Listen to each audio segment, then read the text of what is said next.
시청자 여러분 안녕하십니까? 헬로티비 뉴스입니다. 먼저 오늘의 주요 뉴스부터 보고 오시죠.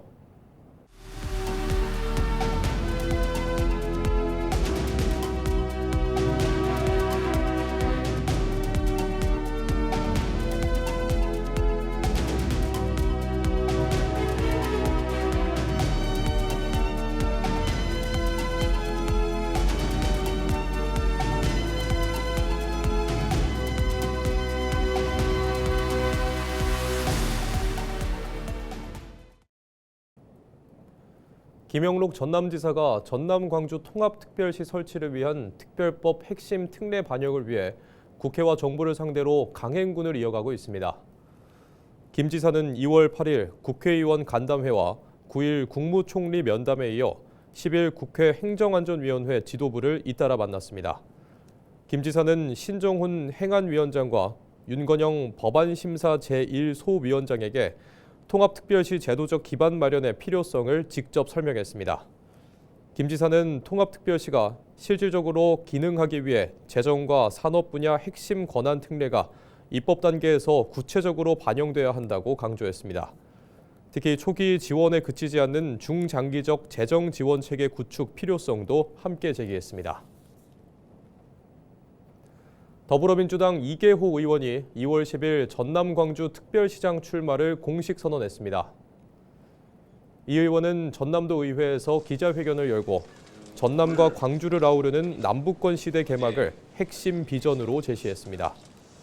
출마 선언과 함께 에너지 자주권 실현과 전력요금 차등제 도입, 국가성장펀드 유치 등을 포함한 3대 중점 과제를 내놨습니다.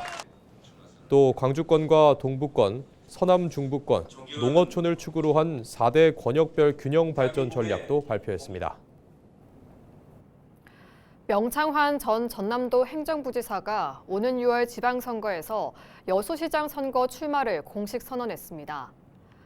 명 전 부지사는 10일 여수시청 브리핑룸에서 기자회견을 열고 산업 위기와 인구 감소 등으로 어려움을 겪는 여수에 검증된 실력가가 필요하다며 전남도 행정부지사와 기획조정실장, 순천시 부시장 등을 역임한 자신이 적임자라고 강조했습니다.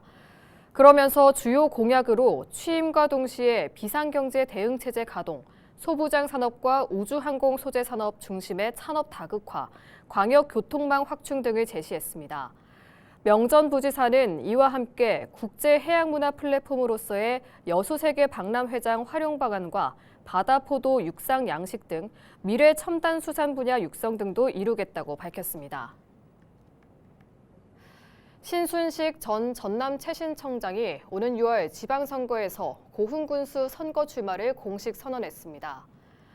신 전 청장은 지난 9일 고흥문화회관에서 기자회견을 열고 고흥에는 중앙정부의 문턱을 넘고 예산의 물꼬를 틀 수 있는 검증된 능력을 가진 인물이 필요하다며 30년 국정 경험을 토대로 고흥의 대전환을 이루겠다고 밝혔습니다. 그러면서 이를 위한 5대 혁신 비전으로 어르신과 1인 가구 중심 인프라 정비와 도서 접근성 개선, 농업 자동화, 읍내 상권 부활 등을 제시했습니다. 조국혁신당 전남도당은 10일 더불어민주당 전남도당이 비리 의혹으로 수사를 받는 예비 후보들에게 공천 자격을 부여했다며 비판했습니다. 혁신당 전남도당은 기소되지 않았다는 이유만으로 공천 자격을 인정한 것은 도민 상식에 반하는 무책임한 결정이라고 주장했습니다. 또 검찰 수사를 받는 후보들에게 공천 자격을 부여하는 것은 사실상 면죄부를 주는 것과 다름없다고 밝혔습니다.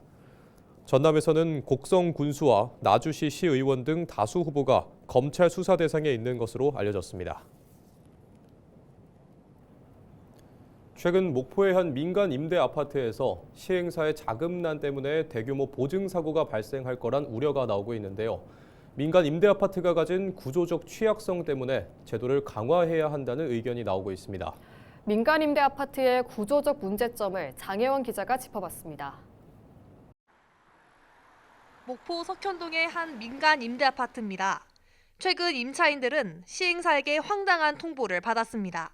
건설과 부동산 경기 악화로 임대 보증금을 돌려줄 수 없다는 겁니다.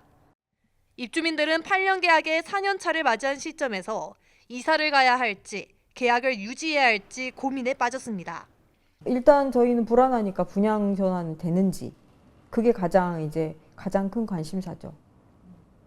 그다음에 대출 연장이 되면 계속 거주를 하고 싶다.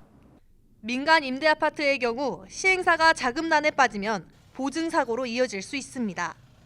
은행에서 건축비를 빌려 아파트를 지을 경우 대출금은 임차인에게 받은 보증금으로 은행 대출금을 상환하기 때문입니다. 시행사에게 보증금을 못 받게 되면 주택도시보증공사를 통해 받을 수 있지만 계약 기간을 보장받지 못하고 내몰릴 수도 있습니다. 전문가들은 민간 임대 아파트의 경우 보증보험 전액을 받을 수 있도록 반전세 구조로 바꾸거나 보증보험 한도를 늘려야 한다고 말합니다. 보증금을 2억 이상 낼 것을 1억만 보증금을 걸고 나머지 월세로 한다라고 하게 되면은 세입자들도 다 돌려받을 수 있는데 1억 정도는 충분히 보증보험이라든지 그런 거에서 100% 돌려받을 수 있는 상황이 되게 되니까. 임대아파트 공급 시점과 부동산 시장도 점검해야 할 부분입니다. 시행사는 부동산 경기가 악화되면 아파트를 분양해도 팔리지 않을까 봐 시간을 벌기 위해 시장에 임대로 공급할 수 있기 때문입니다. 보증금을 받아 버티다가 경기가 회복되면 일반 분양을 통해 수익을 챙길 수 있지만 이 과정에서 분양가를 놓고 임차인과 마찰이 빚어지기도 합니다. 임차인은 거주 기간을 고려해 낮은 분양가를 원하지만 시행사는 분양 시점에 분양가를 책정해 높은 가격을 요구할 가능성도 있습니다. 전문가들은 공공임대와 달리 민간임대의 분양가 산정 기준이 명확하지 않아 평균 감정가를 산출해 적용하는 등 관련 제도를 정비해야 한다고 말합니다. 특히 이제 5년 임대 후 분양주택은 원가에다가 감정평가 가격을 산술평균한 가격으로 분양을 하고 10년 임대 후 분양주택은 감정평가를 복수로 평가한 가격을 산술평균한 가격으로 분양을 하고 있습니다. 근데 민간 임대주택은 이런 제도가 없어요. 지난 2021년부터 2024년까지 민간 임대 아파트에서 발생한 보증사고는 모두 3,760건. 임차인에 대한 실효성 있는 보호 대책이 필요해 보입니다. 헬로티비 뉴스 장혜원입니다. 전남 국립의과대학 설립을 앞두고 도의회가 국비 지원 이전 단계부터 전라남도의 재정적 뒷받침이 필요하다고 강조했습니다. 전남도 의회 국립의대 설립 지원 특별위원회는 9일 회의를 열고 국립의과대학 설립 추진 상황과 예산 확보 방안을 논의했습니다. 특위는 국비 지원 전까지 발생하는 운영비와 행정비용을 도 차원에서 우선 지원해야 한다며 추가 경정 예산 편성 필요성을 제기했습니다. 도의회는 국립의대가 통합대학교 체제에서 안정적으로 출범할 수 있도록 전남도와 중앙정부의 역할 분담이 중요하다고 강조했습니다. 오는 9월 개막하는 2026 여수 세계선 박람회에 25개국과 세계 국제기구의 참가가 확정됐습니다. 전남도와 여수시 2026 여수 세계선박람회 조직위원회는 개막 200여일을 앞두고 여수에서 도민보고회를 열어 박람회 준비 상황을 점검했습니다. 현재 주행사장은 공정률 50% 수준으로 오는 6월 조성을 마칠 예정이며 주재관을 포함한 8개 전시관은 7월까지 콘텐츠 설치를 완료할 계획입니다. 박람회의 상징이 될 랜드마크 조형물 루미아일이 계획대로 조성되고 있으며 미디어 아트와 야간 공연을 통해 관람객 체류를 유도할 방침입니다. 조직위원회는 300만 명 관람객 유치를 목표로 국내외 홍보를 단계적으로 추진하고 있습니다.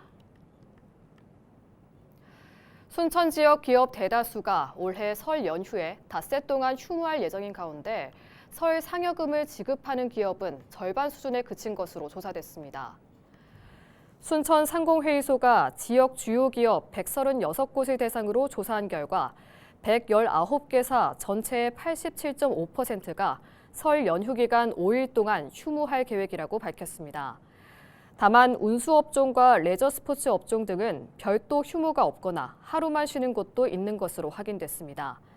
설 상여금 지급 계획이 있다고 답한 기업은 전체의 약 58%로 금일봉 형태의 정액 지급이 가장 많았고 평균 지급액은 52만 7천 원으로 조사됐습니다. 순천상공회의소는 철강 화학산업 침체와 내수 부진 장기화로 올해 설 상여금 규모가 지난해보다 10% 줄어들 것으로 내다봤습니다. 탄소 중립과 산업 대전환의 시대, 순천시가 반도체와 우주, 농업과 문화까지 아우르는 새로운 도시 전략을 꺼내들었습니다. 전략과 생태, 산업과 삶이 함께 가는 도시, 노관규 순천시장이 구상하는 순천의 미래를 살펴봅니다. 보도에 서경 기자입니다. 탄소 중립과 디지털 대전환이 가속화되면서 대한민국 산업 지형도는 근본적인 변화를 맞고 있습니다. 순천시는 이 변화의 중심에서 전력, 산업, 정주 여건을 갖춘 미래 첨단 도시로의 전환을 꾀하고 있습니다. 최우선 과제는 반도체 산업입니다. 반도체의 핵심은 전력과 용수, 수도권 클러스터가 구조적 한계를 안고 있는 반면 전남은 대규모 재생에너지를 안정적으로 공급할 수 있는 지역입니다.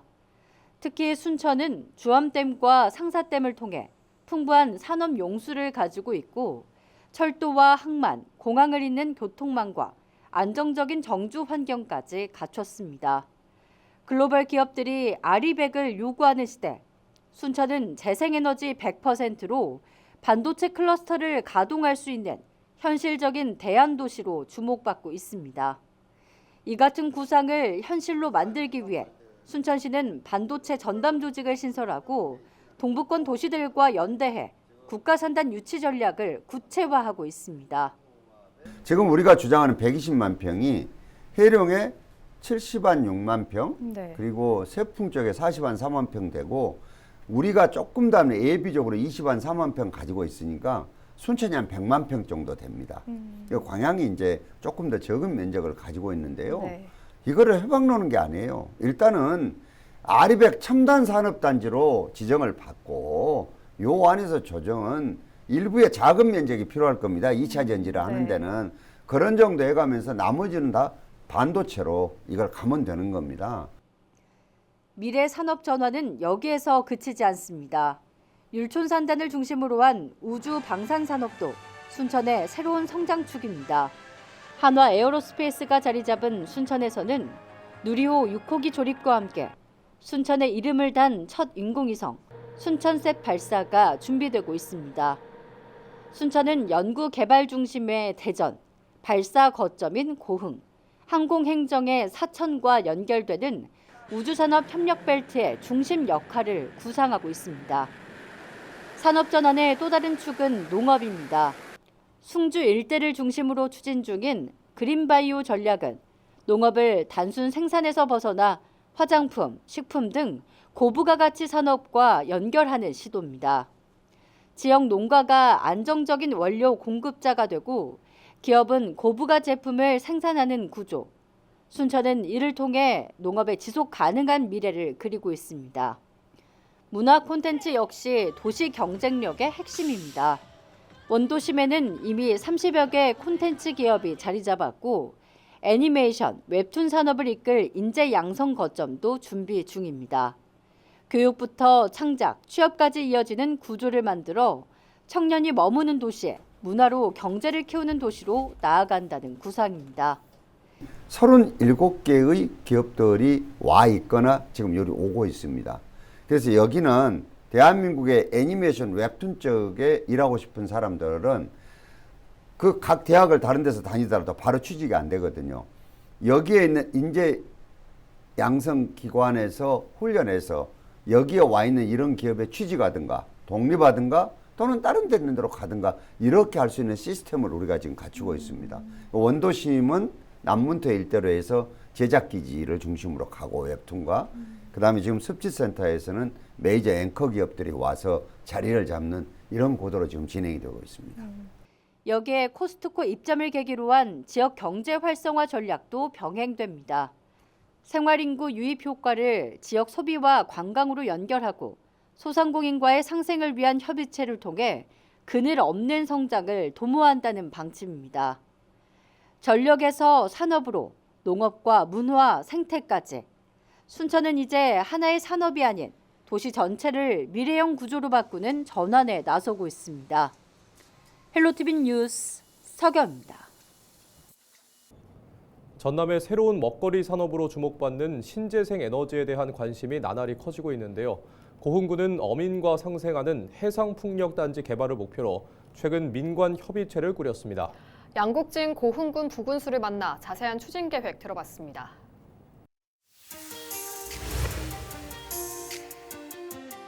네, 사실 과거의 해상풍력은 민간 사업자들이 어민들의 동의 없이 무분별하게 입지를 선정하면서 큰 갈등을 빚어왔던 게 사실입니다. 우리 군은 이런 시행착오를 되풀이하지 않기 위해 어민이 직접 개발에 주도권을 지는 상생 모델을 고민해 왔습니다. 그 결과로 지난 2년간 90여 차례의 설명회를 통해 비로소 공존위를 구성하게 된 것입니다.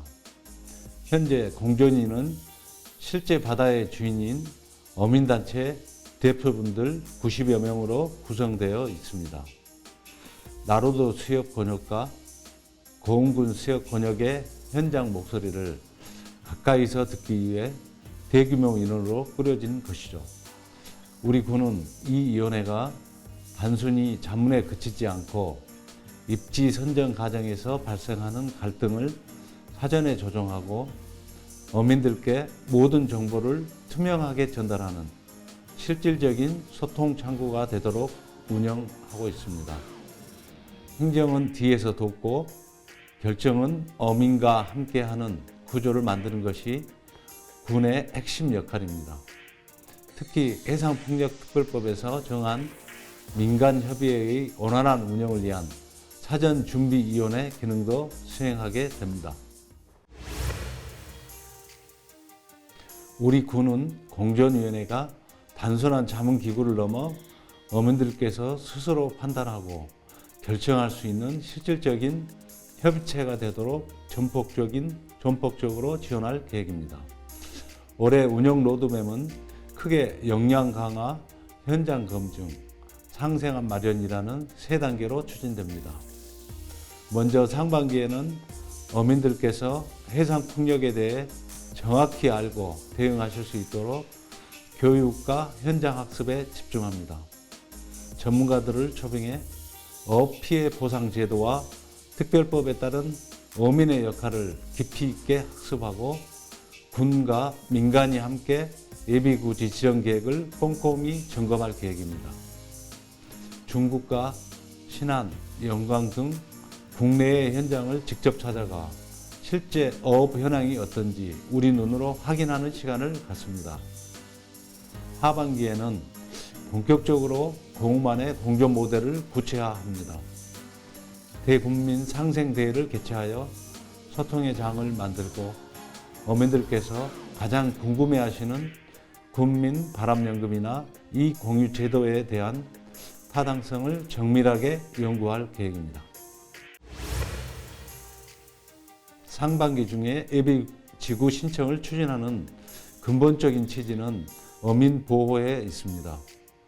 예비지구로 지정되면 정부와 지자체가 입지 발굴 단계부터 책임지고 관리하게 됩니다. 현재 어민들께서 신중한 입장이신 만큼 우리 군은 다음과 같은 전략으로 예비지구 지정을 준비하고 있습니다.